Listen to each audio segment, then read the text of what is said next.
sejam bem-vindos ao Nervos Entrevista. Eu sou a Nayara Renault e esta é a 12ª edição do nosso podcast, que hoje tem como destaque o filme Jorginho Guinle Só Se Vive Uma Vez. O docudrama estreou nesta quinta, 21 de março, e tem a direção de Otávio Geminiano Escobar, que conversou com a gente junto do ator Saulo Segreto. Vamos ouvir um trechinho do trailer antes de saber mais detalhes.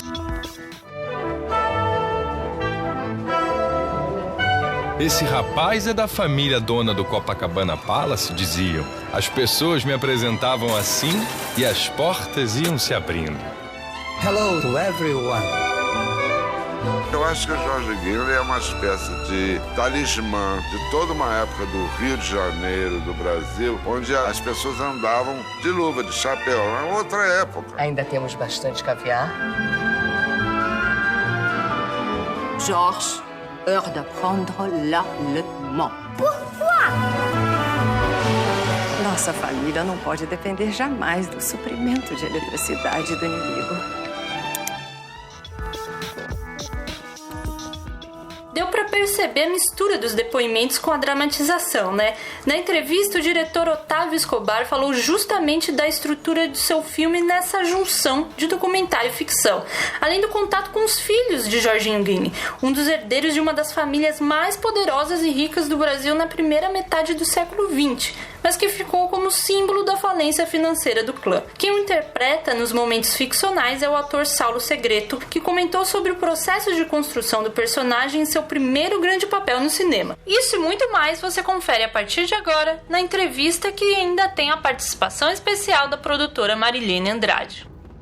Primeiro, quando que surgiu a ideia de você contar a história assim do Jorginho Guinle e de tentar ligar como a vida dele está ligada à história do Rio, né? Mostrar isso. A minha natureza é de contador de histórias. Eu estava falando com o Saulo, eu cresci com a bochecha doendo, assim, de tanto rir, que meu pai me contava história o tempo todo. Então ele achava assim, era muito bonito, uma história começo, meio e fim. O Jorge Guinle era uma história. Ele me foi oferecido, quem trouxe a ideia foi o filho do Jorge Guinle, o Gabriel, depois a irmã dele, a Georgiana, os dois trouxeram essa ideia. Eu me apaixonei imediatamente, porque é um personagem único. E ele pôde fazer exatamente isso que você sugeriu. Ele pôde ser um veículo para contar a história não só do Rio, mas a história do Brasil, porque ali é a capital federal. E ele pertencia à sociedade, das famílias brasileiras, uma das famílias mais ricas, até pelo menos a primeira metade do século XX. E a história passou por ele. Falei, eu não quero trabalhar, eu não quero fazer nada, eu não vou trabalhar nem um dia sequer na vida, está muito bem. Mas a história do Brasil passou perto. E ali eu achei que era uma bela oportunidade de eu contar as transformações da sociedade brasileira desde então, desde a República Velha até o começo do século XXI, quando ele morreu, através desse bon vivant, desse cara que indo pela busca do prazer e tal. E, para concluir, eu levo ele até os píncaros da glória, com as mulheres, Hollywood e tal, e depois ele entra no ocaso. E ao entrar no ocaso, ele tenta sempre voltar e reproduzir aquele único estilo de vida que ele conhecia. E ao não conseguir, e não conseguindo, é que fica bem claro para o espectador o quanto nós mudamos. Talvez tenha essa leitura que eu sempre persegui ao fazer o filme. Dessa mudança, transformação sociocultural mesmo. Exatamente. Né? Ele não tinha mais lugar. E ao tentar voltar, e ao tentar reproduzir, o espectador toma consciência clara de que não, aquele mundo, aquele tempo, ele existiu, mas ele não tem mais espaço para voltar. A excursão que ele nunca conseguiu fazer, né? É verdade, é verdade. Sim. Então, justamente por ter esse acesso fácil à família, como que foi para vocês, assim, tanto o processo de pesquisa, né, para encontrar o Jorginho para você, Saulo, e para você em termos de arquivo, de imagens e tudo mais? Pode começar pelo Saulo, né? O Saulo encontrar o Jorginho. Então, o Jorginho que me encontrou, eu acho. Eu não encontrei... A gente viu bastante coisa, né? A gente viu, tinha muito vídeo dele falando e dando, principalmente para pegar filete de alma, assim, pra eu poder não fazer um cara do nada, nem fazer um boneco sem nada dentro. O que eu queria, o que a gente tentou construir junto, na verdade, foi alguma coisa que eu pudesse trazer de dentro do Jorginho, alguma coisa que ele visse no mundo, a maneira dele enxergar a vida. Foi por aí que eu tentei pegar o cara, tipo... Ele pegou, né? No sorriso, no tom blasé das coisas. O Saulo captou muito bem isso, desde o primeiro teste. Eu já sou um cara sorridente. Ele é um cara sorridente. Eu fui mostrar o filme, as partes que eu já tinha das entrevistas e tal. E eu estava procurando o Jorge Guinle. Aí mostrei para o Saulo. Isso ele foi no morria teste. no teste. Ele morria de rir. Eu não consigo, eu não sei rir comedidamente. Eu não sou uma pessoa discreta. E eu ria, aí eu falei, na outra eu falei, esse cara não vai me contratar, porque eu estou debochando do filme dele. Ele vai achar que eu estou rindo do filme que ele já tem. Mas foi isso. Não, eu achei que seria o contrário. Ele pegou o espírito e ele falou, não, esse cara que era completamente solto. O Jorge Guinle era esse cara magnético. E ele tinha uma coisa que o Saulo fez muito bem, que é sempre aquele sorriso calmo, manso. Ele tinha uma resiliência muito grande. O Jorge, é interessante isso, agora falando isso. O Jorge Guinle, ele tinha, segundo a filha dele, uma resistência extraordinária aos dissabores. Porque em casa ele sofria muito. E na rua ele mantinha aquele ar de tá tudo bem e tal. Mas isso faz parte de uma educação de um povo, uma parte da sociedade muito rica. É engraçado isso. Meus amigos mais ricos, eles não falam dos problemas, eles não expõem muito as derrotas. Eu tenho essa sensação de que no social da galera com muita grana, você tem que estar sempre bem. Independente da bosta que deve estar em casa, mas... Ele, nesse aspecto, ele foi escravo das imagens as imagens que foram construídas dele. Ele se viu, sem querer, na obrigação de cumprir esse papel. Isso é muito interessante. Uma amiga minha disse, nesse ponto ele foi um escravo, foi um operário do lazer. Porque ele foi obrigado. Isso é muito bom. Pois é, Maria Alice Rezende falou isso. Eu falei, mas isso aí é uma resenha extraordinária, porque ele estava escravizado naquela imagem. Sim. Mas o Jorginho, voltando à resistência, tem uma coisa muito legal que a Georgiana falou. Meu pai tinha uma força muito grande, porque ele levava uma pancada da vida, mas ele reagia e tal. E eu não coloquei essa frase no filme, mas eu obedeci esse comportamento do Jorge Guinle. O roteiro, quando ele entra no ocaso, eu nunca deixo ele cair completamente. Ele cai, aí levanta com uma tentativa engraçada, uma coisa leve, cai novamente, levanta, até que finalmente ele morre, e quando morre, vai para o céu novamente. Quer dizer, não é um filme para você sair do cinema sofrendo. Ele é um filme para você resistir, assim como o Jorge Guinle resistia às pancadas da vida, o roteiro também tenta resistir às pancadas que... Enfia o cacete nele, mas também dá uma levantada. Enfia o cacete, levanta um bocadinho. Então o espectador não fica, na minha percepção, ele não fica assim, deprimido e não cai junto com o Jorginho. Porque o Jorginho também não caiu publicamente, sim. Publicamente não. Internamente, sim. Publicamente, jamais. Publicamente ele era tudo bem, tudo ótimo, sim, tudo maravilhoso. O fracasso foi uma oportunidade para ele justamente, né, ressurgir nos noticiários e ir pro COP e tudo mais. Teve tudo isso. Ele falava isso, eu nunca imaginei que a minha falência financeira ia me transformar numa lenda viva, né? Ele virou uma lenda. E ele usava a imagem do Playboy, falou, se é isso que vocês querem, então toma isso para vocês. Não que ele fosse só um sujeito vazio, ele tinha uma sagacidade muito grande e suficiente para perceber que essa era a imagem que se esperava dele. Então, tá bom, então eu dou essa imagem para vocês. E você comentou justamente gravou primeiro, né, a parte documental, então aí depois vocês fizeram a dramatização. Então como que foi para você, como você utilizou essa pesquisa da parte documental e para construir essa dramatização que tem esse clima leve mesmo, né? A parte de documental, ela nasceu desde o começo, porque o Jorge Guinle, no começo da ideia da construção do roteiro, porque o Jorge Guinle atravessou décadas e as imagens de arquivo elas eram uma grande oportunidade de fazer com que o espectador atravessasse essas décadas.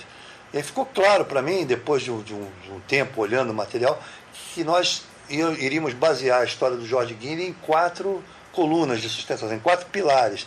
Um deles seria claramente as imagens de arquivo, as pesquisas de imagem do Eduardo Gonçalves sobre Porto de Santos de 1926. Que imagens são aquelas? Que coisa linda que tem das pequenas locomotivas. Aquilo ali, só vou fazer um parênteses, eu não quero me esticar demais. Não, mas é porque é gravado, né? Fica falando para os cotovelos. Porque aquelas locomotivas, os Guinley compraram da família Krupp, dos Krupps, aqueles fabricantes alemães, logo depois, mas quando eles pegaram a concessão do Porto de Santos, era justamente para poder fazer o café entrar mais rápido no navio, essa coisa toda. E eu sabia disso através do Clóvis Bucão, conversávamos sobre isso, mas eu nunca tinha visto isso materializado. Quando eu vi as locomotivas, eu fiquei impressionadíssimo, porque é um material filmado muito precioso. Então, as imagens de arquivo, então essas locomotivas, os carnavais no Rio, e as próprias estrelas de cinema, a cena em que ele faz uma pontinha, essas imagens são todas uma parte uma coluna que eu uso para contar a história. A outra, os depoimentos, que determinaram, inclusive, a compra dessas imagens, a busca dessas imagens. A terceira coluna, que eu acho que foi usada bastante, que eu usei bastante, foi a música. O George Guinley era apaixonado por música. Então, junto com o Guto Graça Mello, que é o diretor musical, nós começamos a montar na trilha sonora dele. E aí era como o Guto falava assim, é como se o Jorginho estivesse aqui escolhendo a própria trilha musical do filme dele, porque ele tinha um gosto musical bem específico e a nossa trilha obedece aquilo. E a quarta e última coluna de sustentação é a dramaturgia, são os esquetes e as histórias pelas quais o Jorginho passou. Assim, mas são documentos? Não, são reproduções do imaginário que se tinha do Playboy, por isso que são teoricamente divertidas e leves, e eles não representam a realidade propriamente, representam a realidade da imagem que se tinha do Playboy. Sim. Das aventuras e das desventuras. E ela foi a última parte construída. Sim. Até esse toque hollywoodiano, justamente por ele ter, né, essa troca assim, de lá direto, tem assim, um toque do Hollywood dos anos dourados. E ele era uma autoridade. Era autoridade. Como é que era o negócio? Autoridade latina. Supervisor para assuntos latinos latino-americanos. Então, mas dava passe livre, ele entrava no cinema, em todas as cenas. O que ele teve que fazer algum dia? Diz ele que era passar filme, eles que andam vendo um filme ou outro que eu escrevia alguma coisa em portunhol e falava, não, isso aqui isso aqui tá errado. Era esse o serviço. Deve ter feito isso uma vez na vida. Alguém perguntou. Eu falei, melhor não perguntar para ele também, não, porque ele não queria trabalhar. Falei, se quiser perguntar para mim, pode perguntar, mas de manhã não. Porque eu durmo até tarde. Faltei. E Saulo, para você, voltando à questão de construção mesmo de personagem, é o seu primeiro grande papel, né? Ainda mais um protagonista no cinema, sendo que você tem uma grande carreira no teatro. Então, como foi para você? Foi uma surpresa, uma boa surpresa, aliás. E uma alegria muito grande pegar uma equipe, principalmente, que estava junto comigo. Porque eu acho que quando você pega um papel desse porte, ou pelo menos eu penso numa produção de grande porte, você se assusta um pouco, né? A primeira vez você se sente meio desamparado. Você sai da tua casa, faz um teste, uma semana e meia depois, você está num set com 30 pessoas no Copacabana Palace à noite, você fala, Jesus, onde é que eu tô? Com 3 pessoas em cima de você, fazendo sua roupa, maquiagem, microfone. Você fala, caraca, o que eu tô fazendo aqui? Então, acho que em muito pouco tempo a gente teve que construir uma relação muito boa, muito produtiva, e foi uma alegria, porque eu encontrei pessoas incríveis e talentosíssimas e dispostas a ajudar, a estar presente, a acompanhar todo o processo. A gente cria pessoas que eu falo até hoje. Todas as pessoas, eu converso com todas as pessoas da equipe, tipo, Como eu acho que eu levei um pouco dessa minha herança do teatro para dentro do set. Porque no teatro você forma uma família, né? Sim. Você tem tempo para isso. No cinema parece que não. E é muito mais corrido, muito mais cansativo, apesar de você voltar para casa mais feliz, assim, o êxtase é diferente. Você volta para casa, dorme melhor. Você dorme o sono dos justos real, depois de fazer um dia inteiro de gravação. Vai cumprindo etapas, né? Sim, você vai ticando, cumprir. E dá uma sensação boa de, olha, foi um bom dia. Foi. Esse dia rendeu, né? Rendeu. Foi incrível, foi realmente incrível. O Jorginho é uma alegria, né? Eu falei isso pro Saulo de verdade, de coração. Se eu tivesse 2 anos para escolher o Jorge Guinle adequado para esse filme, eu teria levado os mesmos 2 minutos que eu levei para escolher o Saulo. Sim. Foram 2 minutos. Ele leu, ele riu, ele viu o filme, depois leu, riu e foi embora. Aí eu virei para Marilene e falei, não, tem que ser ele. Tem que ser ele. Pelo tom blasé. Porque o Jorge Guinle tinha esse negócio que o Saulo tem, que o Saulo ri, escrachado e tal. Mas ele sabe fazer o que o Jorge Guinle fazia. Ele contava uma piada e não esperava, assim, não ria no final. Ele só mexia com o canto da boca daquele sorrisinho para esperar a sua reação. Ele era fino, né? Pegou e a primeira leitura do Saulo tinha essa delicadeza. Falei, foi aquela parte do texto que eu morri no dia de março e tal. Queriam me fazer uma operação complicada, perigosa e tal. Mas eu já tinha vivido 88 anos. Aí a filha dele, a Georgiana, falou assim, você escreveu aí, meu pai não disse isso, mas diria. Ele também não, claro que não disse, eu morri no dia tal. Né? Ia ser A gente ia começar para o psicólogo. Ou um centro espírita. Mas ele teria dito. Então tá bom. Então eu aceito. Sim. Eu tive muita ajuda dos filhos também, do Gabriel e da Georgiana. Eles de fato me abasteceram com informações valiosas sobre o pai. O próprio bordão... Eles gostaram do filme? Desculpa. Gostaram. Eles sofrem um pouco na parte do ocaso, mas gostam. O Gabriel acha que melhor do que ele tinha imaginado. Então. Mas sofrem, imagina. Mas aquele bordão formidável veio do filho dele. Eu me lembro, ele só falava isso. Quando ele gostava de uma coisa, ele falava formidável. Eu passei pro filme. E Georgiana também, os dois me ajudaram muito. E Maria Helena, que é a ex-mulher, que deu um depoimento extraordinário, na simplicidade, assim, de abrir o coração de uma maneira não comum. Tanto que eu dedico uma boa parte ali. Eu acho que ela é a estrela do filme. Tem uma parte importante ali. Ela descreve ele, né? Ela fala... Engraçado que pela boca de todo mundo tem os historiadores, as pessoas...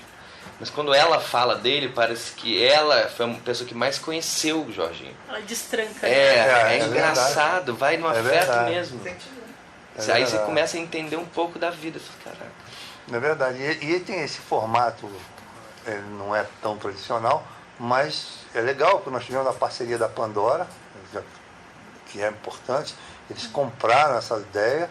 E Já antes mesmo do... Não, depois que eu já estava na fase de quase finalização, mostramos e a Pandora comprou essa ideia, que eu achei muito legal. Esses quatro caminhos para contar a mesma história. Porque são 4 elementos diferentes a serviço da mesma história, da mesma linha narrativa. Sim. Então eles não quebram, assim, a ideia é que não importa se eu estou usando imagem de arquivo, ou dramaturgia, ou música, ou fotos, ou filmes. Nesse momento eu estou contando essa parte da história do Jorge Guinle para levar uma outra. Então o fio narrativo está intacto. E a convenção, nesse momento, é feita com o espectador. Olha, não vou avisar que eu mudei daqui para aqui, eu vou mudar. Quando eu fiz a primeira vez, eu fiz a segunda, acho que na terceira, estabeleceu-se o contato, a convenção. Então é assim, né? Sim. E lá vai a história. Eu achei muito legal que a Pandora tenha entrado comigo nisso. Eu tive patrocínio da Souza Cruz, se é para falar, né? Tive patrocínio da Souza Cruz, da Ímpar, e foi um filme da Cine. Sim. Dancinha incentivado. E foi um prazer fazer. Sim. E para vocês, assim, próximos projetos, o que vocês podem adiantar já, assim? Tem uma coisa... Esse é o meu segundo filme, quer dizer, terceiro. O primeiro foi um documentário que não chegou aos cinemas, não é isso? Sim, do Pedra e o Fogo. Não, o Pega Ladrão é um média-metragem que foi para a Globo News, é uma história de um ladrão que virou empresário. Ele roubava, batia carteira aqui em São Paulo. E ele resolveu largar o crime quando jovem, virou empresário, ganhou muito dinheiro no táxi. Mas quando ele ficou honesto, ele resolveu abandonar o Brasil e ir para os Estados Unidos, porque tinha muita gente desonesta no Brasil. Então nem o ladrão aguentou. Esse agora esse é meu terceiro filme. O próximo filme que eu vou fazer é uma espécie de ópera, uma trilha sonora das bandas dos anos 60, dos grandes bailes, dos conjuntos de EE. Enfim, eu tenho uma... O Saulo é cantor, eu já estou contando. O Saulo é um grande cantor. Está lançando um contrato vitalício. Total. Isso da minha parte. Eu tenho esse próximo projeto, que chama-se o Troller, que é passado numa comunidade pequena, onde duas bandas de rock disputam para quem leva mais gente para os bailes e tal. E isso, na verdade, é a trilha sonora inocente correndo por baixo do período da ditadura militar, sem que as pessoas tivessem consciência disso. Sim. Aí, quando tem consciência, acontece uma metáfora visual no final do filme extraordinária. E o Saulo, por sua vez, continua no teatro, né? Tá em teatro. Tem esse projeto aí que você falou agora. Eu não sabia, mas agora tem. E eu estreiei agora essa semana com Merlin, com direção do Guilherme Leme. Tem Paulinho Mosca faz Arthur, Larissa faz a Guinevere, Gustavo Machado faz o Lancelot mais velho. Que vem para São Paulo agora em junho. Bacana. Então estou em cartaz até setembro, pelo menos. E depois tem o filme. Depois é esse daqui. E vai temos muito também um projeto, um blockbuster chamado Garoto Apaixonado também, que nós estamos desenvolvendo, né, na primeira linha ainda de desenvolvimento, que é um blockbuster bem bacana para adolescentes também, que a gente está desenvolvendo aqui com nossos parceiros de São Paulo, que é o coprodutor Cal Quintas, né? E vamos seguir aí. Sim. E está na fase de desenvolvimento ainda, tratamento de roteiro, ainda estamos nessa linha ainda, assim como o Trolley está um pouco mais adiantado. Sim. E já está escolhendo elenco, né? Já escolhemos. Não, já escolhemos elenco. Eu vou sair daqui, eu vou fazer um papel para vocês assinarem. Assino, você sabe que eu assino. Tá tudo gravado. Só estava me contando, teve um filme tal, assim, que eu fiz o teste, aí não me chamaram fulano, porque eu canto. Eu falei, não, mas no meu você não precisa, você está contratado.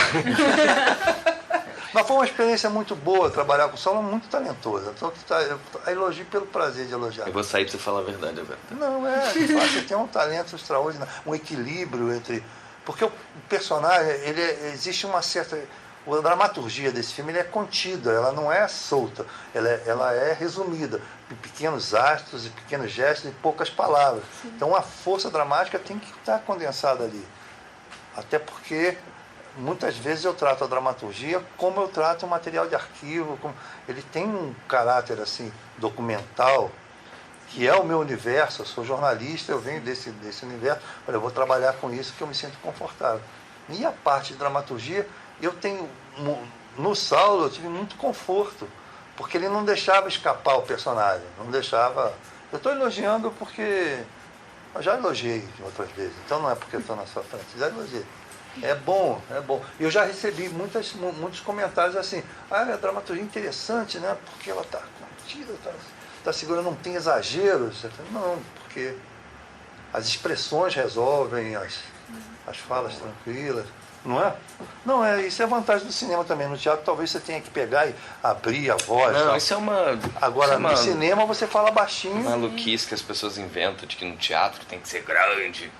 Isso é uma coisa de brasileiro achar que teatro... Não. No teatro você tem mais possibilidades porque você não tem aquela câmera naquele foco. Você tá livre, mas quanto menos, sempre melhor. É menos melhor. Quando você consegue sintetizar em um olhar, uma ação, um gesto... Aí fica bonito, né? Fica bonito e o Gonçalo fez muito bem. Conversa bem descontraída como o próprio filme, né? Mas não acabou por aqui. Como você sabe, ainda tem o Conexões Nervosas, nosso quadro de recomendações em que os próprios artistas falam de obras relacionadas ao seu trabalho. O Otávio deixou a dica dele por aqui, então se você gostou de assistir Jorginho Guinle, também pode curtir. Não, é até uma boa pergunta, porque eu sei na ponta da língua, a era do rádio, do Woody Allen. Eu com a vantagem, porque o Woody Allen, eu sou fã do Woody Allen. O Woody Allen usa um menino de 10 anos para conduzir a narrativa. E eu uso um velho sagaz, experimentadíssimo, esperto, para conduzir a minha narrativa. Mas o que me motivou, o que me encanta e que me permitiu contar essa história dessa maneira foi ter visto um dia a Era do Rádio do Woody Allen. Olha, temos o Woody Allen por aqui. Mas se não conseguiu anotar, calma, pode deixar que nós colocamos tudo direitinho lá na descrição desta edição, tanto no site www.nervos.com.br, quanto nas plataformas em que você está nos escutando agora. E é assim que termina o nosso Nervos Entrevista de número 12 sobre o filme Jorginho Guinle Só Se Vive Uma Vez, docudrama distribuído pela Pandora Filmes, que está em cartaz desde esta quinta, 21 de março, no Rio de Janeiro, é claro, e também em São Paulo. Confira a programação dos cinemas da sua região, tá certo? E se você está chegando agora, não deixe de ouvir as nossas outras edições do nosso singelo podcast, com entrevistas sobre outros lançamentos do cinema nacional. Nós estamos no SoundCloud, Google Podcasts, Spotify, no seu feed ou disponível para download lá no Nervos, onde você encontra ainda mais conteúdo sobre cinema, TV, música, enfim, cultura no geral. Gostou? Curte, compartilha. Viu onde o nosso podcast pode melhorar? Comenta ou escreve para o nervossite, isso tudo junto, nervossite@gmail.com, pois queremos atender bem para atender sempre, viu? Semana que vem, se tudo der certo, tem mais, ok? Obrigada pela audiência e até a próxima!